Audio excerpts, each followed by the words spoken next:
Olympus OM system finally listened to their customers and they are releasing a new camera, a retro looking camera OM-3. And I want to share with you my impressions about this camera and my comments. So let's talk about this now. Hi there, Tudor Matescu here. In this video, I want to take a look a little at OM system latest camera OM-3. For me, it was a shock because when I've heard that OM-3 it will be launched, I've expected a SLR looking camera like OM-1 and OM-2, and boom, now we have this retro looking camera. And it is a real shock because I was accustomed to know OM-1, OM-2, Olympus, OM-D-M1 and so on as big SLR cameras for nature photography and wildlife photography and so on. So now OM system, it's crippling, from my point of view, the flagship line. I understand the move, okay, I understand it, but it doesn't have any sense if you're asking me. From a marketing standpoint, from the latest legacy, why would you launch a retro-looking camera, film like OM-1 and name it OM-3 when your flagship cameras for many years were looking SLR? So for me, this is really confusing, and it's not just confusing. For me, it's an exclamation mark here. I'm not liking this at all. The company, I know it's not big and they aren't bringing any new innovation, and now they are killing the flagship OM lineup. This isn't a good sign for me. I do understand that yes, you've named the cameras like this, and this was normal from the beginning because of your film cameras, OM-1, OM-2 film cameras and so on, but you didn't do this at the beginning.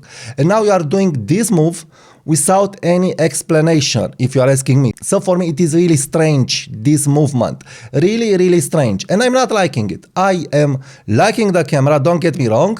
I'm liking the idea, but I'm not liking that they are crippling and they are putting an end to the OM-1, OM-2 flagship cameras. This doesn't scream for me trust OM system. I'm sorry. This is putting me on the side for the moment. It's not clear for me again why they did this. You could find another name, OM-F3 from film. So again, why would you cripple your flagship lineup? Why would you do this? All the users are knowing that OM-1, OM-2 and the Olympus cameras are very tough little flagship cameras. So a movement that personally I don't like. But let's get to the camera, what I like and what I don't like, because there are some things that I don't like. So first, the camera, it is pretty rough built. From what they are stating, it is metal built, and this is a good thing. The dials are metal built. The camera is looking retro, but it's not quite retro. So it's a design blend from a retro film camera and the new technologies. And I think they did a good job here. So I'm liking the design, I'm liking that it's metal build, I'm liking that they've put all the computational power on this camera and they didn't cripple it from this point of view. Finally, they've listened, and I've always said, and I've looked at my old videos when I've said, make a great, good looking camera, retro looking camera, put all the technology in it, put a big price like Leica and sell it like crazy. And they've did this, but I think they've made some mistakes. Next, what I don't like about this camera is that you don't have a grip. And Olympus and the Micro Four Third system have great zoom lenses, and they are selling this camera with 12 to 45 f4 Pro zoom, a zoom that I had and I've sold it, and I do regret selling it because it was and it is a great zoom, but it has a size and the camera doesn't have a grip. So the camera, it is small, but when you'll use zoom lenses, you will need a grip or maneuver the camera with two hands. And I'm not liking how the camera is looking regarding that grip. The good thing is that you have a thumb grip, and this is a good thing, but in front you don't have any grip. So I think it's a problem here when you will want to use this camera with different lenses. It's not clear for me if this camera will stay very good in hand like Olympus OMD EM10 or OM5 and so on. This camera is staying very good in the hand, very good. I've bought it especially for OM 20mm f1.4, and yes, this grip is really helping to balance the camera with a bigger lens. So you'll have problems with bigger lenses. You need to add a grip. And why add a grip to such a beautiful camera? By the way, if you want to get better at composition and support my channel, check my latest photo pill, Master the Leading Lines. A link with a big discount is in the comment and description. It really depends on what grips it will be available, but a Micro Four Thirds camera that already has 500 grams with a grip, I'm not liking this. Look at my GX9. Very nice. A little grip here, a little thumb grip here, very well in hand with bigger lenses, with 12 to 100 f4. A great combo. I need to buy that lens again too.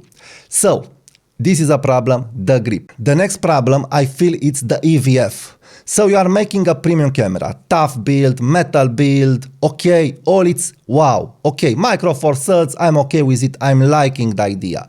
But you put a flip screen, and I will address the flip screen immediately, and you put an EVF that it's not so good. You put an EVF like this or almost like this. Anyway, not a bright, beautiful EVF on a film-like looking camera. Why are you doing this? This is a big, big problem, and you are asking $2,000 for a camera that has a flip screen, so it will close to use it as a film camera, but without an amazing EVF, like a Nikon ZF EVF, like Fujifilm X-T5 EVF, at least. So it's a problem. The EVF, it's a big, big problem. Pair it with the flip screen. So you are making a photography inspired from your film cameras and you put a flip screen. So yes, Olympus, you almost listened, but you didn't listen that the photographers are wanting a tilt screen. So for me, the flip screen and the EVF, it's a deal breaker. Okay, you will close the camera to use it with the EVF, but the EVF, it's not great. So you'll need to flip the screen with the zoom lenses. And in street photography with a prime lens, it's not okay, it's not fun. You buy this camera to have fun. You buy this camera for the design. You buy this camera for the look and also for the end results, for the pictures that it's bringing to you. But you buy it more for the design. You buy it more to have fun with it. That's why I'm buying cameras like this, to have fun, to not have any frustration. So you put a flip screen on a small camera. Who is vlogging nowadays with flip screens? Who is vlogging with flip screens? We have so many better tools to vlog. We have phones, iPhones. We have Sony cameras dedicated for vlogging. We have DJI cameras and so on and so on and so on. GoPro cameras. Who is using nowadays a camera with a flip screen to film himself? Nobody. And this isn't a studio camera to make indoors video, so you would want to use a flip screen.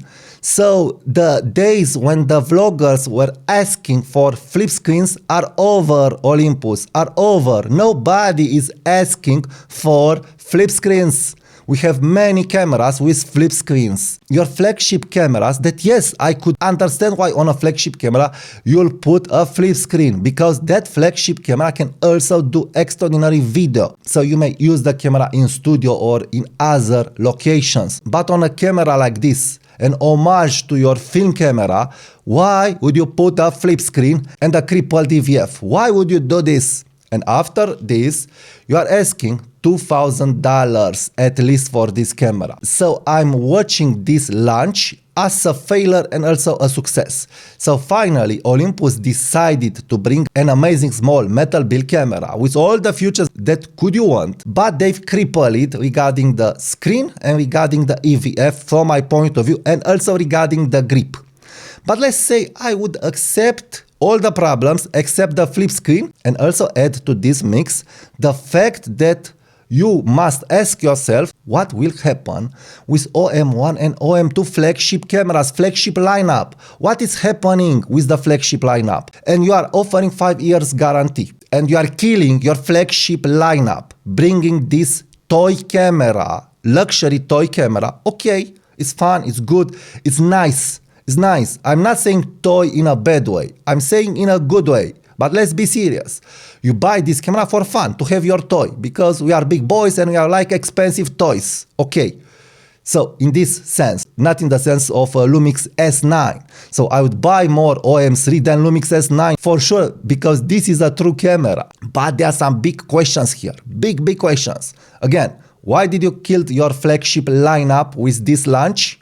And why this price? I can't justify this price at all, because look here, I have OMD M10 Mark IV that has the same sensor. Yes, this camera doesn't focus as fast as OM-3, so this is the biggest advantage. But $2,000 for a camera like this, I would better take those money and put them in good lenses, because this camera and also Lumix GX9 are focusing pretty fast, very fast, I would say. With GX9 I have no problems. So why not take those money and put them in Olympus very good lenses or OM lenses? Why not do this? So the upgrade for me isn't justified when you are looking at other Olympus cameras like OM-5. Why would you not buy OM-5? Flip screen, tough camera, IP rated, lighter, grip, EVF, and all the goodies that are on OM-3. Other camera that I do recommend, and look, metal build, tilt screen, amazing, very fast, accurate AF. AF, it's amazing. Amazing image quality, amazing functions on it. Lumix GX9, yes, it's not new. So in conclusion, I hope Lumix will take a look at OM-3 and they will come finally with a Lumix GX10 that will compete with OM-3 and put a tilt screen. Put a tilt screen, because these cameras aren't cameras for vlogging. They are cameras dedicated to photography. They are cameras dedicated to the big boys that are liking expensive toys. They aren't cameras for hipster vloggers. The hipster vloggers can use other toys, other tools out there. There are many other tools out there that Olympus and also Lumix have on the market, and also other brands. So the camera, I think it's nice, but again, look at the price. At this price, Leica Deluxe 8, it's becoming very attractive. You have there a Leica lens, you have there the Q3 design, and you have a lens and a body. A lens and a body that are very portable. And some of the users may ask, why don't you compare OM-3 to Nikon ZF? Well, I'm not comparing Micro Four Thirds to a big camera. Here you have big lenses, here you have a big body, and so on and so on. Yes, with this money you can buy better cameras for better image quality, but this isn't the philosophy of this system. The philosophy of the Micro Four Thirds system is to have a very good compromise between size, weight, and image quality, and why not computational photography. And yes, you can get this, and this is why I'm a big fan of the Micro Four Thirds cameras. So in the end, the OM system movement, I think it's very good for the Micro Four Thirds system, but I do hope that they will receive an answer from Lumix GX10 with a tilt screen. So in conclusion, I'm liking the camera a lot, but I'm not liking the price and the EVF specs and the flip screen. Here I'm losing it a little, and also I don't like that they've killed, I think, the flagship OM lineup. So these are my thoughts. But if you want to know why I do like a lot the Micro Four Thirds system, please check the next videos that are appearing right now on the screen. Thank you, and I will talk to you soon. Bye bye.